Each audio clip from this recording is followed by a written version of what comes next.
Hello everyone and welcome to week 4 of Ed TNL 5902 Summer 2018.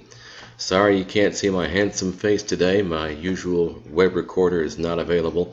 So we're just going to go with the screencast here. So what do we have going on this week? Well, objective number 1, recognize indicative and informative summary in published writing. So there are two main kinds of summary and you're going to be using both in your writings. And this week you're going to learn to recognize them. You actually started a little bit last time when I told you to give one sentence summarizing the what, and then the next sentence is summarizing the how.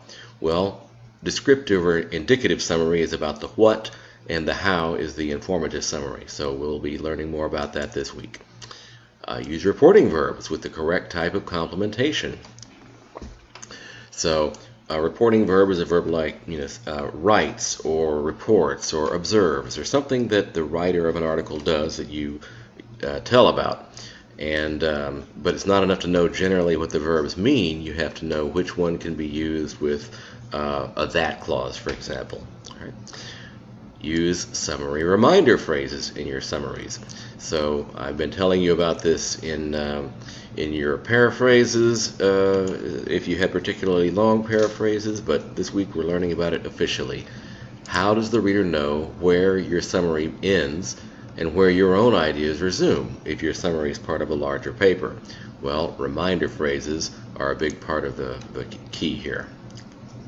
And of course, write the final draft of your annotated bibliography after your individual consultation with me. So, here it is in more detail. So, the first assignment, prepare for the annotated bibliography consultation. So, I have an assignment for it here. It says due June 1st, but really, I'll just grade this whenever you come in for your meeting with me, based on this following rubric. It says CR consultation, but it should be AB. To get the full 5 points, you need to make it clear that you've read my feedback on your second draft, and you've thought about it, and you've begun to make some revisions based on my comments and your own thoughts about how to improve the paper. You're going to make some changes based not only on what I say, but on your own ideas about how to improve it. This is not all on me. Okay. And then, lesser points or 0 points depending on, what you tell me when you come in. If you come in and you ask, well, what do I need to do? Sorry, that's no good. You need to have some ideas for what you want to talk about. Okay, next. These items 2 and 3, they go together, talking about different kinds of summary. Here I take you through an article that has both kinds of summary in several places in it. And it always follows a similar pattern of one kind of summary and then the other kind, along with reminder phrases and source identification. So here is the article that I'm going to go through. So I recommend that you look at it first. So it's over here. You can even see the kinds of highlighting that I made on it with a key here. And then this video goes through how I did that. In fact, so you can see this paper here with me highlighting it. Now this is a rather long video. It's 12 minutes. I made it at a time when videos, I didn't try to make them as short. So I've tried to make this a little easier by telling you these are the times that are most important during this video. So there's about 3 or 4 minutes that you don't have to watch in there. Right? And after you've learned about indicative and informative summary in this video, then there's a discussion about it where you have to identify both kinds of summary in a piece of writing that from something published in your own field of study. In fact, and so I'm telling you to look for a literature review published in your field of study, which is where you're going to find, most likely to find the reviews or summary. So anyway, there's several steps in here. Just follow the steps, follow the directions, and then you'll see I've done it as an example here. I found this is a paper that I read a while back, and I copied this paragraph out of here. Here we have some indicative summary.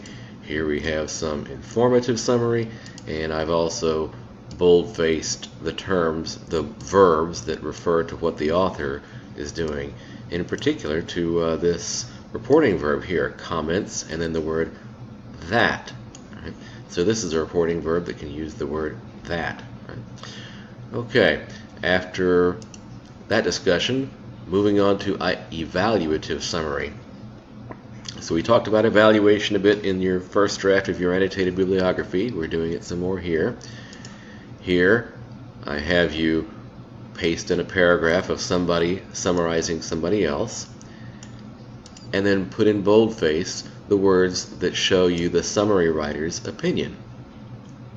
So anyway, you can read what I say here, and there I explain why. Very similar, and even though there is no explicit commitment, that shows the opinion of this writer about the person Traugott that she's summarizing. Okay, 3 resources.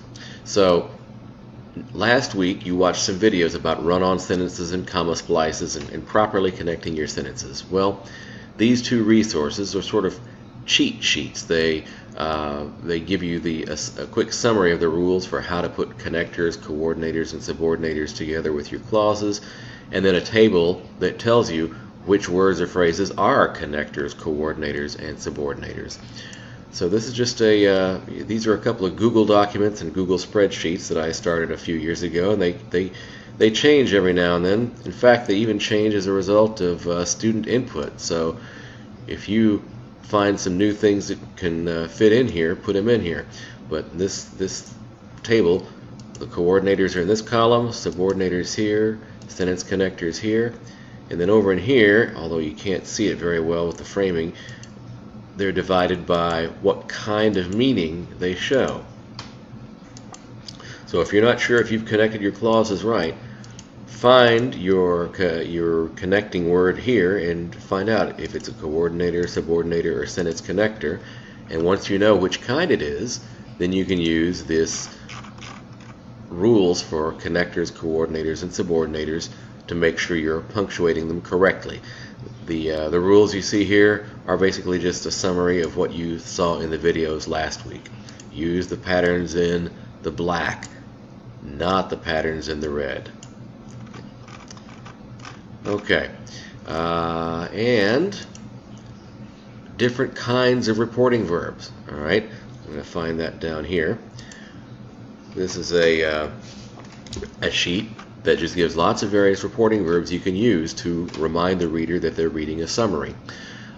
This particular one is nice because the verbs that can be used with the word that, the writer has put the word that right in there, right next to them. Asserts that, argues that. Okay, so notice, for example, this one, the verb address, it doesn't say addresses that. So don't try to use address with a that clause in your summary. It'll look unprofessional. Okay, explores, don't use it with a that clause. But report, can you use it with a that? Yes, you can. All right, and these also divide them according to meaning. So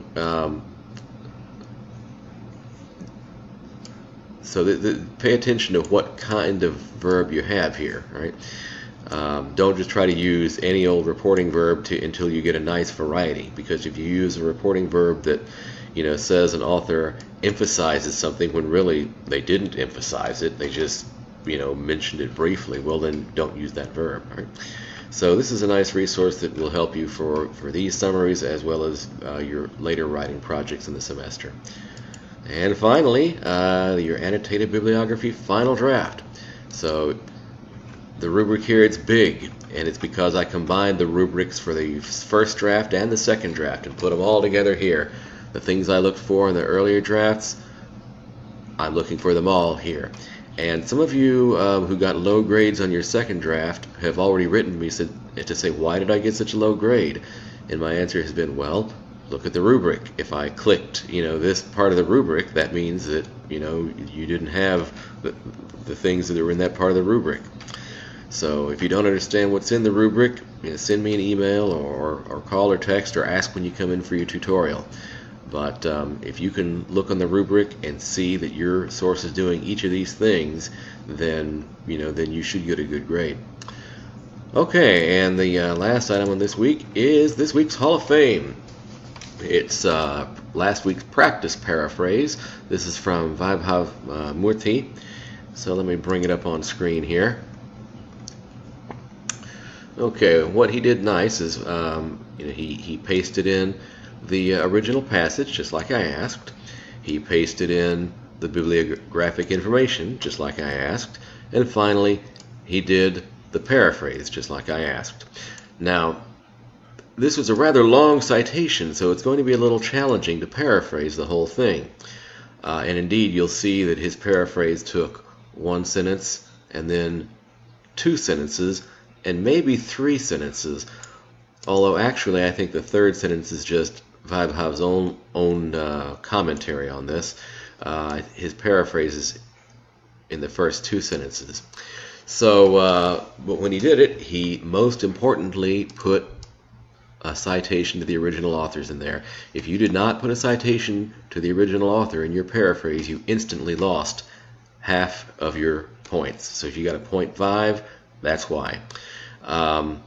In his second sentence, he also, notice he put in a reminder. They observed that. Oh, a nice little reminder phrase. So even though we hadn't talked about it yet, his paraphrase got long enough that it took two sentences, so he started using summary text and techniques in here by using a reminder phrase. So, and of course, he preserved the meaning accurately as far as I could tell, and the words were in his own words, except for the technical terms, which he kept the same. For example, microtubule. You can't change that word. That's a technical term. But anyway, good job. Looking forward to meeting many of you face to face this week and seeing your final drafts of the annotated bibliography. So that's all for now, and I'll talk to you later.